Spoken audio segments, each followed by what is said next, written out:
জামাতের এই এমপি মোটেই পরকীয়ায় আসক্ত না। আবারও বলতেছি, জামাতের এই এমপি পরকীয়া করেন নাই। কি করছেন উনি?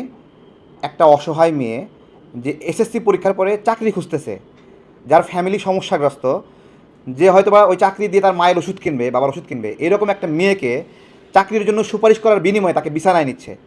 এইটা মোর দ্যান রেপ। এটা পরকীয়া না, এটা প্রেম না, এটা ভালোবাসা না, এটা বিয়ের ঘটনা না। একটা চাকরি প্রত্যাশী নারীকে সে ঘরে ঢুকাইছে, তাকে সেখানে তার যৌনতায় ব্যবহার করবে।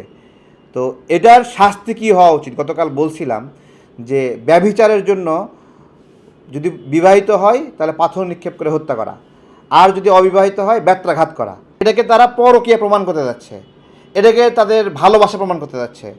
মেয়েটির 18 বছর তখনও হয়নি বায়োডাটা অনুযায়ী। শিশু সে, একটা শিশু যে এসএসসি পরীক্ষার পরে পরিবারের ঘানি টানতে যাচ্ছে, পরিবারের ভার বহন করবে। হয়তো বা ছোটো ভাই স্কুলে পড়বে, স্কুলে বেতন দেওয়ার জন্য সে বেতন দেবে তার চাকরির টাকা থেকে, বাবা অসুস্থ, বাবার চিকিৎসা করাবে এই চাকরির টাকা থেকে। এইরকম একটা শিশুকে তার যৌনতায় সে বিছানায় নিয়ে গেছে চাকরির লোভ দেখিয়ে। এইটাকে পাথর নিক্ষেপ না, ব্যত্রাঘাত না, আরও কি ভয়ঙ্কর শাস্তি হওয়া উচিত আপনারাই বলেন। জামাত কিন্তু ওইটাই যাচ্ছে, যেটাকে পরকীয়ায় প্রমাণ করতে যাচ্ছে যে জামাত পরকীয়া করে, কিন্তু এটা কিন্তু পরকীয়া না ভাই।